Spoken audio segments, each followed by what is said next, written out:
Welcome back, ladies and gentlemen. Storm competitive series here in the close fires. It's the third game and the final game here on Wednesday. Windstorm versus Aggro. Two of the undefeated rosters going to battle today. And once again, Sticula will be joining me. Indeed, I shall. We've got two very experienced teams. We spoke about Windstorm a little bit earlier in the composition that they have, but Aggro, they are one to watch out for as well, and they've had a lot of really intense matches, and for me, I was frankly surprised because this is kind of a newer roster. The players themselves do not have terribly too much experience in leagues that I have casted previously. I believe Eddie was on Revenge Nation. I think he's the newest player coming onto this team. But when you look at Windstorm, as we talked about earlier, Crusher, former TSM, former pro, got that T1 experience. That should help coming into this one, especially surrounding all of that mental game. When you've been up in the pro scene, you know how to control yourself, and being on a team as experienced and as good as TSM, there is a lot that you can learn with that experience. Of course, you've got Lackey as well, who played on Nordic. I think he's the most recent player in this team that I've casted. Twist, Darken, as well as FICO, all players that you definitely have to watch out for. Aggro, the gunner team, I think is the best way to describe them. They fit their moniker by every sense of the word aggro. And we've casted Aggro a few times in the open qualifiers. And if you take them to Clubhouse, you're not going to win Clubhouse. And the way they play the map is actually not necessarily as an aggressive team. It's together as a roster, where when you think of Aggro as a name, you expect somebody to be flying out the window, spawn peeking you into oblivion. But the way Aggro would play, sure, they'd be roaming in tandem on the map, but they wouldn't be doing anything that is so out of the norm. And I really enjoyed that level of play. When they played against Wichita Wolves in the first round of qualifiers, Wichita was not prepared. And oh no, Sticula, we're going to Clubhouse. I heard that in my ear, and Ferme just scared the daylights out of me. I was not prepared for that. But yeah, Clubhouse, that's the real danger zone here. Windstorm, if there's a team that's going to beat Aggro on Club, it might be them. But we'll have to wait until we get into the match to determine who is going to live up to it. Is it going to be Aggro, the team that you should never bring to Clubhouse, or the giant slayers of Windstorm? We're jumping into it now as we get into the operator bands and begin the final map of this Wednesday close qualifier cast. Round 3 just ahead of us. And we're highlighting earlier how maps have been changing with the departure of Utility Consumption Simulator, but the ban phase on Clubhouse has probably changed the most. We saw everybody under the sun instantaneously banning Thatcher and Maverick, but now you have to remove out that Habana. And then those other two operators just are kind of on whoever starts on attack, whatever operator they want to have on attack. So if you're very comfortable with opening up walls with a Thatcher and you're prepared for somebody bandit tricking you while you just push in through stock, you're able to execute like that, well, you just ban out the Maverick. But on the other end of that coin, if you're very comfortable with opening up walls with Maverick, you remove the Thatcher. Your atypical bans. So far as we get into the defense, I think this is when you tend to see kind of the more spicy stuff, the stuff that's really going to cause a change.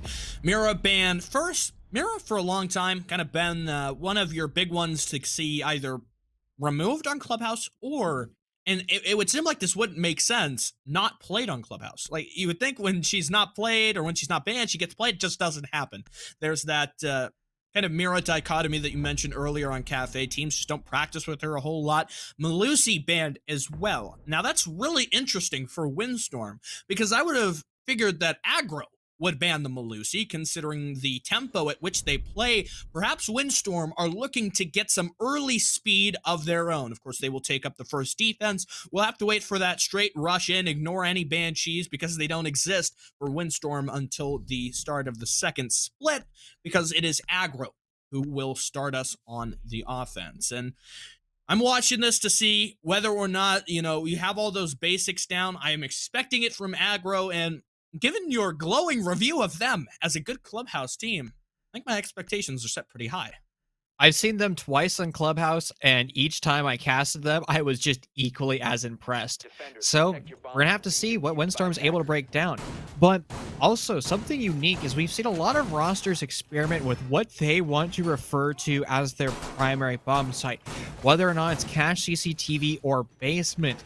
And the idea behind going back and forth between those two sites is the possibility of catching the attackers off on a bad rotation of attackers. I'm talking about before we even get into the lobby, when you're electing what operators you want to bring.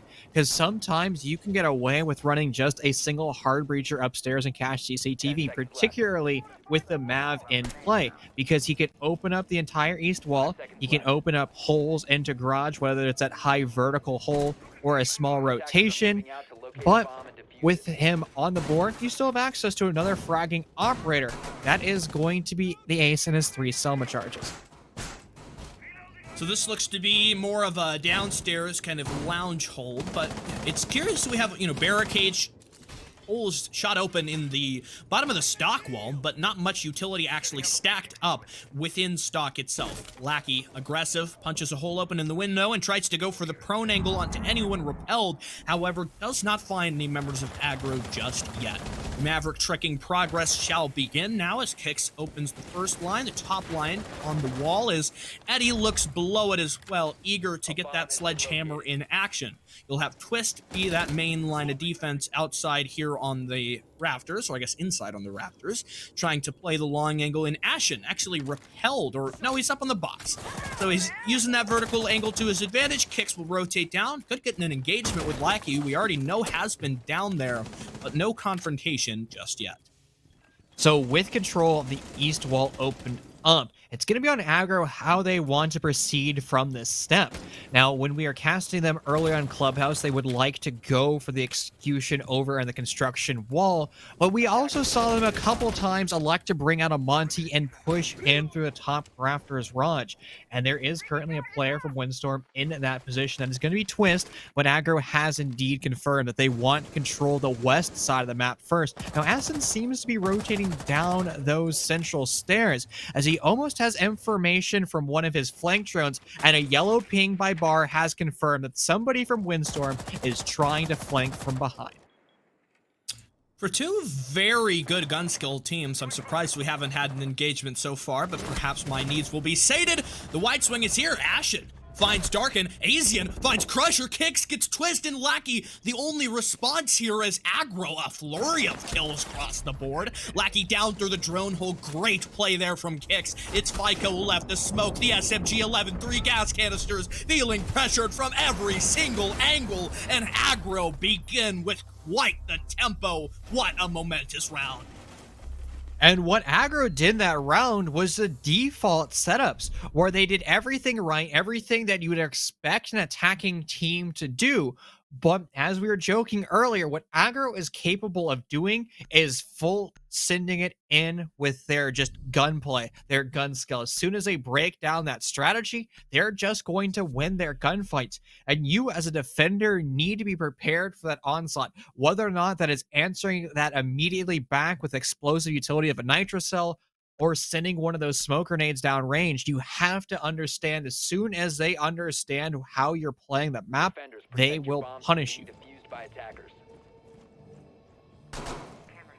Basement now as Windstorm feel quite an eeriness shifted off of their momentum and really put into place by Aggro on this first round. If Aggro keep this tempo up, I think I'm starting to kind of get an understanding of what you mean about them being such a good clubhouse team. Quite a fun match so far in just the initial round. Going down to the basement. This is kind of the site that I think really sets up teams in their sort of their attitude and their identity, how they're going to play. On the defense, we look to see if there will be a setup inside dirt and if there's going to be that critical smoke hold. With an ADS placed there, I would figure FICO is going to hang out in here, but no deployable shield, which is a little bit unusual. It looks like instead he's opted to place his shield deeper over here by the dummies corner to provide an area of safe coverage in the event that someone drops down from the kitchen hatch. FICO playing pretty safe here as Kix begins the process of getting open the wall. drawing a line to prevent any over-aggressive swings or from someone on Windstorm to push up a little bit too hastily. The hard-breaching utility is plentiful here, but you need to be careful. With the amount of frag grenades, or impact grenades, excuse me, it can deny the hatch trick very quickly. See 2 of the Selmas tossed out there, the impact sent up, but that might not be enough to stop it. Silent still with 1 additional Selma in pocket as Lackey is on the realm, and seems like Aggro don't really have much idea about this. Frag grenade cooked. Maverick will round the corner, looking to try and break this utility that is preventing their projectiles from harming FICO, but that frag grenade is captured by the Wamai Magnet. An aggressive push-up here, kicks down the shotgun, the buckshot. It's not enough to get the confirm, or he'll get the res too, as FICO is down on the ground, and down for good, really. Kicks his DBNO'd and picked right back up as Silent gets a few extra bullets for courtesy there in the body. Crusher still fighting it off here in the dirt tunnel. Lackey on his flank gets kicks. A 3 versus 1 for Team Windstorm.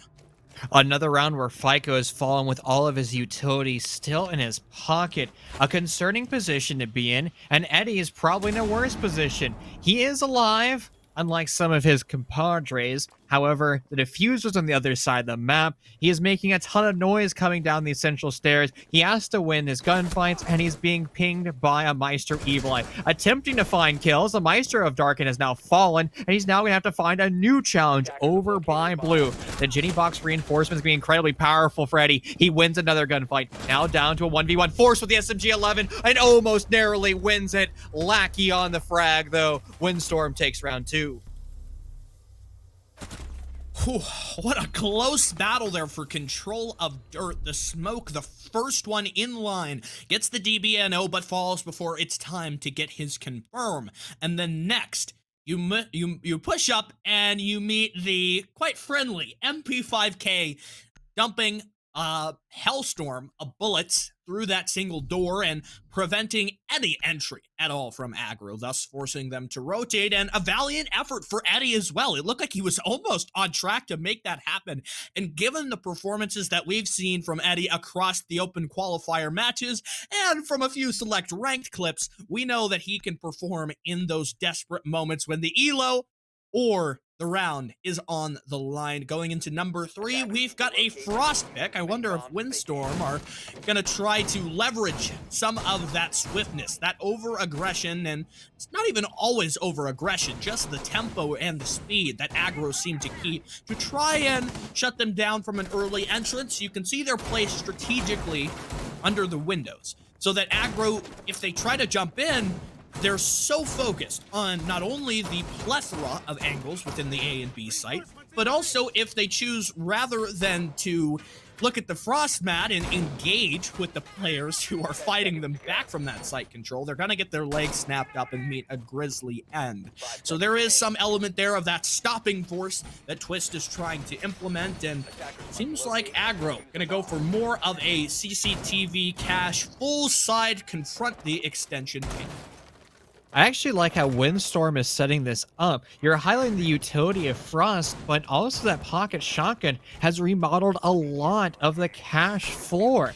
And if Aggro, when they take vertical control, utilizing stock as a pressure point against Windstorm, well, they're going to have to contest with that vertical play. And if there is a defender from Windstorm lurking above that position and Aggro doesn't drone it out, it could be a misplay or one of those lethal soft destructors Aggro falling early on. FICO is playing aggressive on his shield, not the shield, but just particularly on that hatch itself. Maybe waiting for somebody from Aggro just to hot drop and send it straight into him. However, that also might be a position that he's going to be relegated in for the entire duration of the round, and Aggro will eventually challenge that. But also, when you have a cache box extension like this, it's going to force Aggro to break it down with their hard breach gadgetry.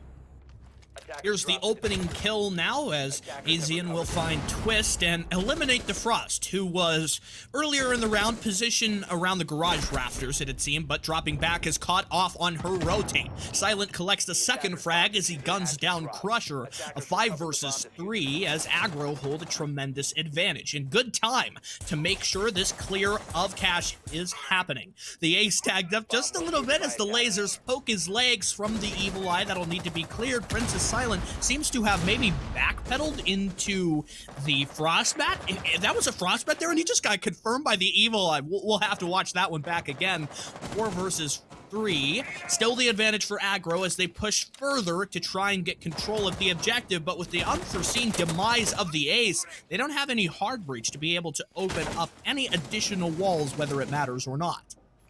Yeah, Spa Wall is going to be a critical portion for Aggro. But at least you have a Maverick and you can draw some lines there, but it's going to be difficult for him to open up much more than that because Windstorm could catch wind of that and end up pushing and forcing Aggro to take gunfights that they don't want to be in. But nonetheless, Aggro is going to just try to bully and storm their way out of construction. However, Toxic Babes are going to be answered in return. Lackey on the vertical angles has lost a lot of HP. He was droned down and he's constantly being confirmed by yellow pings. He's going to be challenged from above. He's going to be challenged in through long, but he's still able to win out some miraculous gunfight. Action has now fallen, but it's still not a comfortable position for Windstorm to be in as their only on-site player, Darken, has now fallen. It's going to be a free plant in any possible position, and Lackey is still on that middle floor. His life is now forfeit, and Aggro, a swift execute. Great intel work there and a smart decision from Eddie to back off and play the long angle rather than actively contest the Jaeger. You didn't need to peek in that scenario. Where's Jaeger going to go? Jump out the portal door and try to run back into stock, or, you know, maybe drop down the hatch and come up from the main stairs? At least he had 2 of those opportunities watched and locked down, and going up main stairs was a non-option, whether he knew it or not. And it seemed like they thought site was CC. Okay, well, I had no idea. That was not indicated, but maybe some unintentional psychological warfare going on here from Windstorm. I think that's just bad droning from Aggro. How do you think it's CCTV? Like, you open up the wall for free, you try to plant, and then the bomb just hits the ground, and you're like, they had the wall open. Wouldn't you have seen the bomb chassis? Like, absolutely, you're 100% correct. Yes, you would have seen the bomb chassis. Oh, well, I mean, Aggro made a couple hiccups that round, but we can't be particularly critical since they were able to win. Okay, I will be critical. Poor Silent just backpedaling into that Frostbat. You hate to see it, man. And then dying to an Evil Eye? Like, what is more insulting to die to a combination of a Frostbat Evil Eye? Like, the 2 most unlikely circumstances come together. It's a real tilter to die to an Evil Eye. I mean, if I died to an Evil Eye, I would probably be saying some French. But Aggro, again, for CCTV. Last time we went here, it was a spicy round. There was a big flurry of kills, kicks engaging with the drone hole, looking for some early spam shots onto one of the players holding near top red, as he will, again, begin the hard breach. So we're kind of back into the rhyme and reason of Clubhouse and what we come to expect, where we'll have Aggro open up the main breach, and then in their second step of the assault, come in from the west side. We'll see them open up the logistics hatch. Here's an opportunity for Twist. If he can jump up, if he can get into the standing angle, he might be able to spot the Maverick, but he gets enough time to back off, and because Twist did not fully commit to trying to go for that peek, he misses an opportunity to claim a huge opening kill for Windstorm. Free Fire is here. Lackey, again, unsuccessful to peek the secret window, as he has not had the best luck in going for that so far. An additional line looks to have been drawn under the window. Let's check Aggro's process, though, in getting control over by the master side. Logistics wall open with control. It looks like one player trying to come into construction. Lackey is still trying to peek this. A bomb has been located. He actually might be successful because Aggro is eventually going to forget about that window pressure as they have a larger task in front of them. That is going to be that on-site execute. But Kick sending that drone down range actually still on an Evil Eye camera. He might be just cutting enough to bait Lackey for a run-up that he isn't prepared for. Hard breach utility going on the construction wall, but there's impact grenade from below. It hasn't been sent out yet. It is going to find its target, but that might have been a little bit too late. The wall was already opened up, and Windstorm is going to have to now defend their bomb site from positions that they might not be prepared for. But just like that, it's an onslaught for Windstorm as they answer back to everything that Aggro was throwing straight into their face. It's now a 2v4, and Silent, working his way into the bomb site, has now surrendered the diffuser, all on the poor member of Ashen, and he's not even alive. Everybody's gotten it. Crusher in a great position. He was totally prepared for the jump over, and I mean, just a simple peek, and what a nice cosmetic there on the MP5K, real detailed. Round 5 as we move next, equal match. So fairly similar to the last one that we had, where it looked like Aggro, or in that case, Project Neo, was starting to pull away a little bit, and then their opponent had something else to say about that. Windstorm, with a great adaptation, they were able to stay alive for the majority of the round, which, surprise, surprise, staying alive tends to mean your success as a team if you keep those bodies up. And never more so than on CCTV and Cash, where the big determiner is those opening engagements, those uprooting of positions, and the control that you take onto the site. We're not going to see a smoke in play. It's going to be in favor of a mute. Now, this might lead to some style of SSG derivative roam, where you have a lot of your man count upstairs, and with everybody from Windstorm just sprinting their way up to those first and second floor, and indeed will be an SSG roam. So what they're going to do is they're going to most likely reinforce the spa wall to the west, where you currently see Mute playing. You're going to reinforce the CCTV wall over to the east to allow you to have a lot more flexibility on your movement. However, Windstorm currently hasn't dedicated any of their reinforcements upstairs until now. So it's just going to be emphasis on holding Cash CCTV as well as in construction, because you can challenge that Moto hatch, which has already been opened up. This is a high risk, high reward scenario, and it's going to force Aggro into a position. Are they going to just rush into the bomb site, just trying to take early engagements before Windstorm can crash back onto the site? Or are they going to clear the map methodically? Ashen posts up outside the garage, but Crusher, trying to run down the main stairs, is killed by Azian, who had a convenient opening made for him there in the jacuzzi wall, and claiming the opening pick therein. Twist holding below the barricade here in the bar. Gotta get that drone work in, make sure that you check this position. Need to be really careful here. You cannot afford this loss, especially considering Crusher's already gone. Another fight here. Ashen will win it. FICO caught off on the rotate, and already Windstorm suffering some heavy losses beyond the walls of the objective, as their attempt to fall back and to return to the site itself has been unsuccessful, and leaves the objective in a severely weakened state. Your Jaeger, your Vigil, and your Maestro. You've got good guns to fend off some of the incoming members, but watch the heart breaching game. Darken only has a single impact, and now Twist is gone as well. Your Vigil eliminated. It's a 2 versus 5. A terrible position to be in, but at least your ult is alive. He's going to have to clutch ace, though, but with 82 bullets, anything is possible. I guess he's going to have to watch and clutch from his 6-foot grave as his life was lost. And we were highlighting the potential pushes for Aggro, particularly that spa wall. And just like that, we saw Aggro say, hey, we really can't push from CCTV because it's reinforced. But if we push in through spa, the only thing that's stopping us is one mute jammer on the drone hole. So nothing that my Ash breaching large can't deal with. And Windstorm was not prepared for that. That's why it's imperative to reinforce at least all of those walls upstairs. You don't necessarily need to do the construction wall, but you need to have some type of contingency plan to rotate back to your bomb site, because opening up those hatches just isn't enough. Heading to Gym again. I'm glad we're going back here, because in the meantime, after the last Gym round, I did manage to go look back in the VOD, and Silent didn't die to a frost trap. There was no trap. He died purely to the damage dealt by the Evil Eye. 100 HP for the Evil Eye to have taken off of him and to steal his life force is just incredible. And I mean, you gotta be careful. If you're taking damage after bit of damage from that Evil Eye, it adds up over time. And the mistake that Silent made was re-peeking that Evil Eye before the rest of his team had cleared him. And when he did repeat that, he was on like 10 HP, which is like 2 quick zaps, and you're down, you're out, and there was nothing that his team could do to get him back in the fight.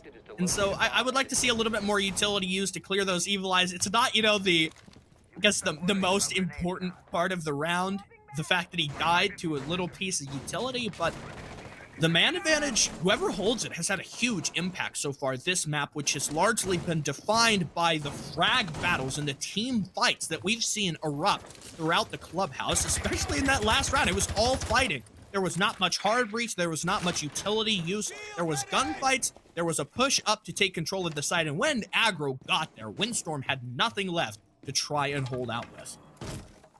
Is Windstorm trying to fake their bomb site? There are 4 reinforcements over on the garage side. And that's sure, maybe want to hold garage rafters, but again, this is a gym bedroom execute. That's a lot of utility being relegated to the side of the map that Aggro isn't really pushing in from. They got garage control more or less for free. Oh, Eddie almost stepped into a frostbat, flirting with death there. That could have ended up badly, and Aggro has opened up another wall over towards the west. So they have definitely confirmed that it is indeed a gym bedroom hold. They're not going to get bamboozled like they technically were in the previous round, but Eddie's going to get a little bit too aggressive, over peeking the south windows, losing his life. Loss of the sledge is a pretty serious death to have go down here, and you don't have frag grenades, you can't clear, for example, the back TV corners you might have hoped, or somebody else, I don't know where FICO is looking, as simply it's Silent, who moves in, claiming a double kill. Azian on the perfect support gets Lackey, and Darket is gone as well. This round just shifted course in an instant, and Aggro, how did they make this happen? These rounds are over in the snap of your fingers. That's just how Aggro likes to play. If they see an opening, they will just choo-choo their way either into the train station or they will utterly derail. But if we go back to the Wichita Wolves game, that was a 4-2 split for both attacking rosters. So will that storyline end up panning out here once again? Because the thing with Aggro's defense was they did make mistakes on those roams. Those tandem roams, they weren't playing particularly aggressive, but maybe they weren't playing aggressive enough. And Windstorm, being a very competent Challenger League roster, might understand how they've been playing, because Aggro has been on stream multiple times recently, particularly on one map here on Club. And I think that is kind of the one element of a double-sided sword, because Aggro are clearly good on the map and they're clearly, experienced with how they play it, but because it is their best map, and because both the open and closed qualifiers are best of ones, this is the map that we are constantly seeing from them. And so there's so much film, as you just said, and that provides such a big opportunity for Windstorm to review. I think the dilemma here is that Windstorm just really don't want to. It might not be the biggest priority to VOD review one individual team, and the other thing is, Chief, there are, if you count out specifically Aggro, or specifically Windstorm, there are 21 other teams competing here, and because of the Swiss nature, there isn't that opportunity to VOD review each and every team. If you VOD reviewed all these teams, I commend you. I give you my silver star for effort, because that is a lot of work to have done, even to VOD review a single map. And also, Aggro technically wasn't even a team here in qualifiers. They filled the spot because of a roster disbanding. So even if you did a 20-team VOD review, you may have VOD reviewed the wrong roster. That would be some sweet irony, to say the least. How frustrating. And something that's also unique is FICO. He's running the primary SMG-11 on defense. Now he's going to be the primary entry. The problem is, he has been struggling to find the scoreboard, currently sitting at 0-5, and I've never quite seen a Maverick trick like this. We have seen it before with Habana pellets, where you just open up the entire bottom floor so you have a nice prone angle, but I've never quite seen that, and it's, I guess, worked out because Eddie has fallen to it. Bit of a rivalry beginning to brew here, as Eddie has died to Lackey twice now in a row. Ashen on low HP holding at bottom garage, but the time Windstorm have invested in getting this wall open, I'm not totally certain that it has yet paid off. And what just happened? It seems like control of the main breach has been nearly entirely given up. I think what we're seeing here is the wall being open for the sake of providing the cross angle, and then the reorientation of Windstorm to go for more of a construction-sided execute. They sure have the utility to go for it, but I don't know if the time is really going to allow it here. With Twist finding Silent, that makes it a little bit easier. Smoke canister tossed out, seemingly to waste maybe ADS or block the sightline from anyone attempting to try and impact trick that. Zashin would have 2 left in his pocket, but in no position to toss them to prevent the Selmas from creating this opening. Lackey onto AZ, and his Twist gets Ashen. Only a single defender left. CCTV all over again, and it's this final Smoke, the only one left to try and hold off the onslaught of attackers, and Windstorm garner a flawless round. Well, we were talking about the Wichita Wolves Aggro series where the attackers were just winning every possible round on Clubhouse. And with Windstorm's flawless attack, that trend is going to at least continue in the direction that we're hypothesizing. Downstairs in church, this is the bomb site that Aggro was lethal on defense because they utilized the entire map as an advantage. We're going to be seeing pretty much the same lineup, but with one small twist. That is going to be the buck now in play. You want to remove as much of that soft floor as possible above the heads of Aggro, so they're not successful with any of those impact tricking. But what rosters are doing to be successful with that is the frag grenades. You drop a frag over the head of a defender attempting a impact trick, and well, he's not going to stand his ground. He's going to get the grenade indicator and run for the hills. Buck doesn't have that option anymore since he's lost his frag grenades, but you can still use the same concept with flashbangs, and actually, it might give you something a little bit more. You might be able to turn one of those defenders full white and get a free kill as a result. I have seen that play out a few times where somebody gets a little bit too confident, a little bit too complacent under the hatch, and then all of a sudden, you know, you're full white and you just like call out to your team, I'm dead. I'm done for. I'm under the hatch with nowhere to go. And unfortunately, that's one of the sad occurrences we sometimes have to deal with. Ashen gonna bring the Cade, who has seen mixed play so far. He was banned on Cafe, from what I remember. I don't totally remember the first map, as Oregon is far to the back of my memory. Yeah, Oregon, he was banned on there as well. So the only time he's been available here on the mainstream for SCS so far, as FICO sets up to eliminate, could be an extension. I think the optic there is just finally blocking one sightline onto a player holding at the top stairs, a risky position. The buck is right behind FICO, and if they open that floor, the player could be trapped. However, in the meantime, the rotate is there, and the buck doesn't have enough time to get that hole open. A little bit of damage from some explosives as the Maverick now starts the process of opening our hatch here inside Moto.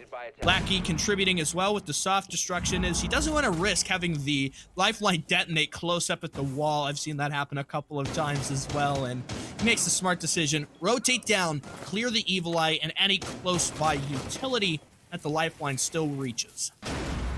I don't believe that Windstorm has opened up Dirt Tunnel at all. This is going to limit the options that they can take gunfights from, but the option of the vertical play is still very much there. Silent is going to overswing his position, now forcing the Alda to be buried, as well as putting those Maestro Evil Eyes in fixed positions. They will not be able to be rotated, and they will not be able to tase any members of Windstorm.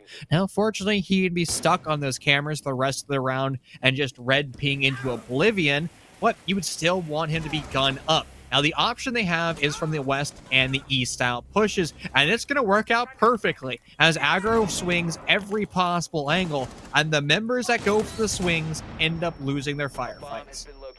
Kicks his shield gone. He is pushed further back as the drunk effect affects Ashen himself. Darken gunning down, kicks Lackey. Aggressive right through the door. Windstorm in round number 8. That's 2 flawless rounds in a row. The momentum really starting to build here, and they keep on trucking. Nothing Aggro can put up here on Clubhouse is able to stop them yet in their defense. And the point which you made about maybe this being an attacker-sided Clubhouse seems to be somewhat coming to the forefront. I didn't see Aggro utilize utility once in that round, whether it was a explosive device like a nitro cell, whether it was a smoke grenade. Actually, I take that back. There was one nitrocell used. It was used on Buck when he was over by the stage, still trying to do that vertical play. But the Right. thing is, you can tell where that shotgun is being shot from by the angle in which the floor is being removed. So if he's right above it, it's going to kind of propagate as just debris falling straight down. But from the angle shooting south to north, the south side is going to get open first. The north side is going to be getting opened up last. And the only way you're going to land that nitrocell is if you throw it through the metal bars and it flies into the rotate and hits the Buck. I mean, that scenario is just so unlikely that there's Good just no luck. way that happens. And also, you're going to have to guarantee that nitrocell flies through the buckshot. That's a lot of factors working against you for the success of that nitro, and I don't think it totally paid off here.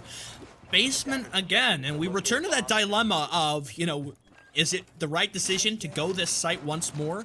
I like the fact that they've changed this in some elements, with Ashen now bringing the Mozzie. I think he had 6 picked into that during the operator selection phase. So now he's got a little bit more intel denial. Windstorm have been just hammering this one home, taking a lot of map control very quickly and not feeling a whole lot of pressure against them from Aggro. In the previous round, there was sort of one player that tried to hang out at the main stairs, but at the first sign of pressure, he fell off rather than, you know, sit there and play his life. Eddie with a similar Valcam as well. Seems like FICO not totally checked in about this and does not manage to get it just yet. Pressure trying to go for the clear. Slow checks at the door, clearing every angle at once and not leaving open an opportunity to maybe prevent Windstorm from securing a 3rd flawless round in a row. I don't think I've ever casted 3 in a row in my entire casting career, and it would be certainly astonishing for Windstorm to accomplish it here. Watching the top floor, because I have everyone return to the site, it looks like Ashen and Asian are back on site, so at least you've got those 2 components of the realm. Okay, all 5 on site, as Rigel will now demonstrate, so nobody in addition that Windstorm are going to have to face or be concerned about coming down. I mean, they could still be worried, but they should have drones in good positions. Here is a big kill. The first kill for Aggro in 2 rounds is Ashen has retook control of the top floor, or rather the 2nd floor. 1st floor, I don't know which floor we're on, Chief, but he's up there. He's in blue. He got Lackey. Lackey, now one of your strong members done for. And the Mozzie, he's going to keep playing this one. FICO's gonna have to redeem himself, but he's a breadstick will remain. Twist will get that refrag, but here's the problem with Windstorm's execute. They're gonna have to decide if they want to go for another west take, but what crossfires will they establish? You have to have some pressure from the east side of the map over by blue. Now you can still go for a hot drop through Moto Hatch, but that's more or less the exact same crossfire that you were once holding, and a well-placed smoke grenade might be enough to end all of your troubles. But somehow Windstorm is still winning engagements throughout the map. What was looking like an impossible scenario for them has become a very real chance of winning this round. Both rosters stuck at 2 men and women up top, and the utility is fully in favor of Windstorm. You have access to all of your flashbangs, you have access to all of your smoke grenades, and well, on the side of Aggro, all of the kicks of smoke grenades have been spent, as well as a nitrocell from Eddie. But it's going to come down to the gunplay. Pressure wins 1, but his teammate Darkin is down but not out. He's the option of going back and rezzing him, and he will elect to do so. Forced to go over to 20 HP, but Eddie has now rotated back to the bomb site. He's playing behind a deployable shield. He might just get free kills, but there's 2 seconds left on bomb, and Crusher from behind saves it for Windstorm. An impossible scenario turned into a true victory.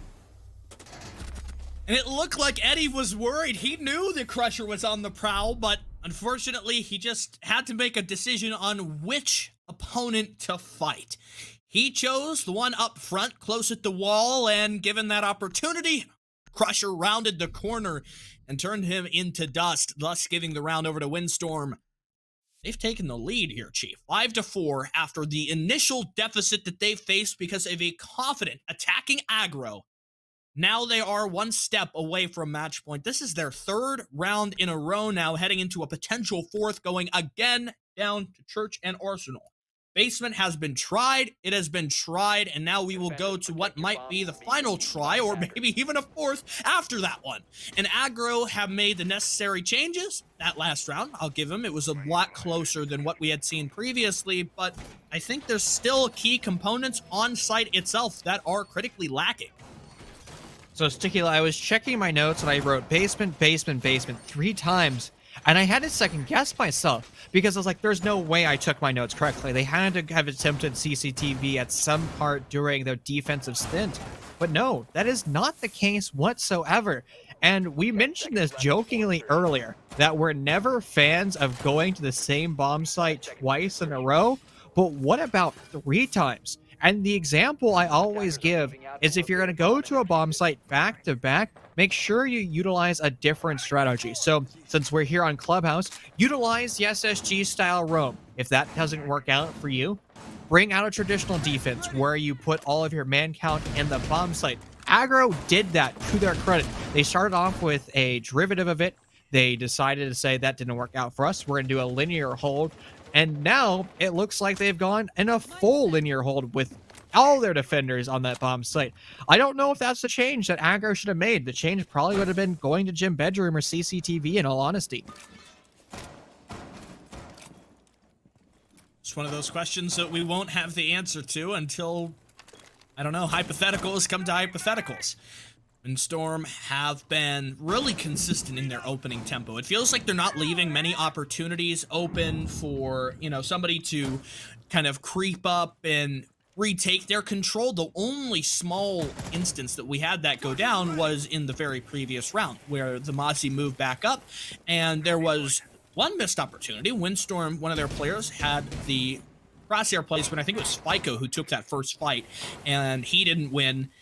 Somebody else had to come in and replace him. Eventually, they cleared it, though. And so, you know, even though Aggro were able to retake control of the blue stairs area and they were fighting it back consistently, it just wasn't enough to slow them down, to stop the progress that Windstorm are making. And I'm hoping, for the sake of, you know, overtime and a closer match, that Aggro can start to get their defenses in order. Nitro replaced on the roof. The Buck is unsuccessful in shooting it with the skeleton key, but seeing all the floor open, he shoots it himself. A very aggressive wide swing from Twist. It's ill-advised. There's no information. I'm not sure exactly what he was accomplishing by that, but his lives have now been lost, and he's going to be having to go over to flank watch duty for the remainder of the 60 seconds. His team's still working very hard to achieve this vertical control. Now, something unique about Windstorm is they're not necessarily opening up that kitchen hatch. Their whole job is to basically force Aggro to swing them and win their 1v1 gunfights. Lackey's been doing that throughout this series. He will find one, but immediately retrade it back. Still more nitro cells being utilized by Aggro as they whip them down range.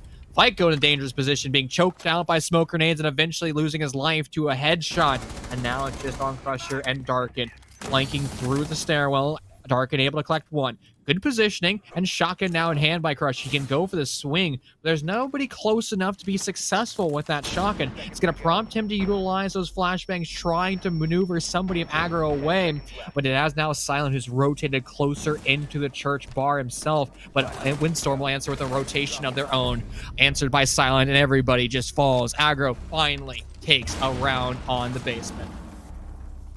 3 attempts it took until finally a win would persevere and they would make it happen. Finally, this should put us at an equal footing, 5-5. There it is at the top of your screen, as it's anyone's match from here on out.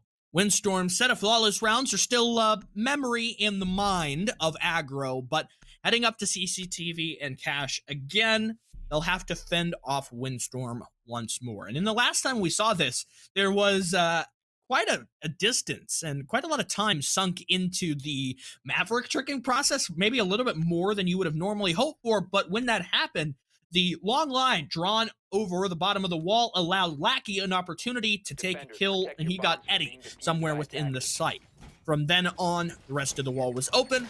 The Maverick trick on the plat wall completed, and a full rotate for Windstorm, who took up positions to complete their execute from over inside of the rest of construction.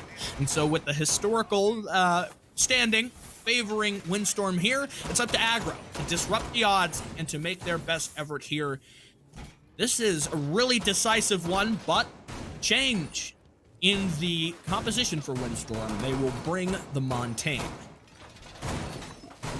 What are we doing right now, Aggro? They Swiss cheese the entire wall. There are a couple reasons behind this. One would be allowing a nitrocell to fragment on the other side of the wall. And for whatever reason, if it's remaining soft, the nitrocell won't go through the soft wall. Doesn't make sense from a physics standpoint, but Rainbow Six just works that way. Also, you have access to the increased audio cues, but you're not electing to go for a bandit trick. You have Cayennes that you can put in vulnerable spots. But again, with the Maverick in play, he can just bypass all of that together. We are talking about Monty plays, but we said it was in the back pocket of Aggro. Now it's Windstorm's turn to flex their muscles with the Mountain himself, and that is quick execute that you can have on the garage rafter.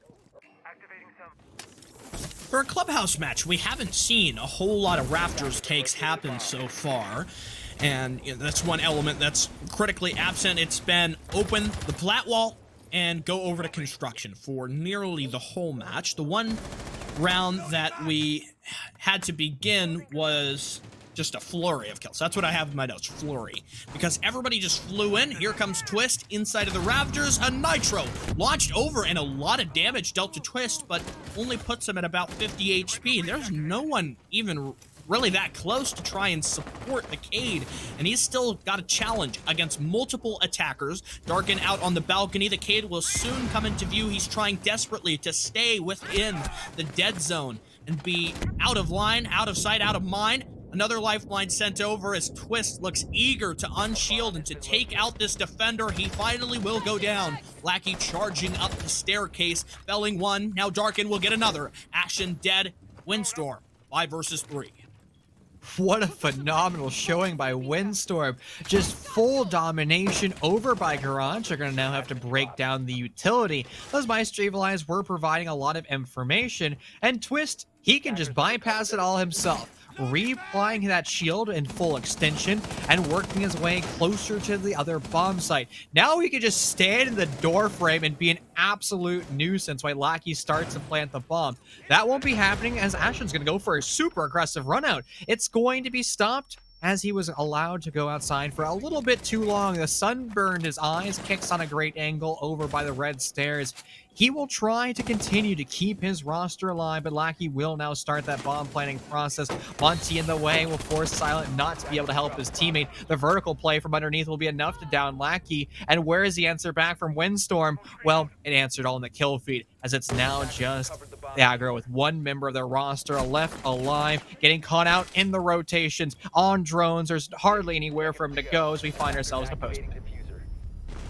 It's the prone player on the balcony, way outside of the plat wall, that'll land the final punishing blow to give Windstorm yet another round on offense. I count 4 so far, and they're already having met the margin of success that Aggro were able to accomplish. And good sportsman there in chat. Twist acknowledges the fact that Jaeger got the spray up through the floor and was able to deny the first plant attempt. The second, not so much, and the leverage of that plant and the reality of it was too much for the final Aggro defender to face. With that now, it's match point, Chief, and this could be the end of the line. In our match earlier, though, once we got to match point, the team who looked to be in utter domination and finally pulling ahead was Project Neo, but we had a bit of an unfortunate circumstance that completely flipped around that series and gave their opponent, the underdog in that situation, the win. And that could very well happen here. Aggro, CCTV once more. So flipping back through my notes, the Wichita Wolves game, Aggro only went to gym bedroom when they had no other option. If they could go to a different bomb site, they would, even if they were losing repeatedly on that site. Because that game they were referencing, the Wichita Wolves game, was an attacker-sided, and they lost every single round on their defense other than 2. They would repeat the basement multiple times in a row, as well as CCTV. Where they found their success were in the final 2 rounds. And since we're currently here in round 12, If the storyline continues, this will be a win for Aggro. The writing has been on the wall. We have called things like this before and have been completely wrong. So, yep, up in the air for what the right choice is. I think this is one of those moments where you just have to make a decision and stick with it. The basement has been played so much that I would not advise for Aggro to go there again, because Windstorm get an immediate advantage in the understanding of the defensive strategies, because they've seen it in 3 different variations, 2 of which they won, and that's just so much understanding, and I think it's too much. Aki out again to play the below angle, try and get some horizontal pressure. Azian, where is he going? Just bailing out, taking a lot of damage from the impact there, but he does manage to be successful in his rotate, dropping down, and I guess that was just Azian wanting to get into position properly. I think they might have started to get this idea that Windstorm loved to take control of the bedroom and the gym side, and so they're going to send somebody out on the flank to cause a problem, to make a disturbance, and to prolong the events of this one, or maybe not so. Maybe Azian is just going to simply hold below and try to deny the ace from using his Selmas to open the main wall. And if any roster is going to understand the execute that Windstorm is utilizing, well, it would be Aggro, since they did the exact same style of take not that long ago. But where is your flank drones downstairs? One of the most common flank drones on this map is over by that jukebox, because just about every single defender is utilizing the bar as a rotation, and they're going to be utilizing it as a highway to get back and forth, whether or not they want to flank from the east or flank from the west. One of those Selma charges will be shot away, and it's going to force another one to be sent on that construction wall. But I don't believe Aggro has any more utility to waste the Selma charges, so it will be confirmed open up of that construction wall. Windstorm has a 180-degree crossfire. With Silent gone now, that 180-degree crossfire becomes more and more of a problem.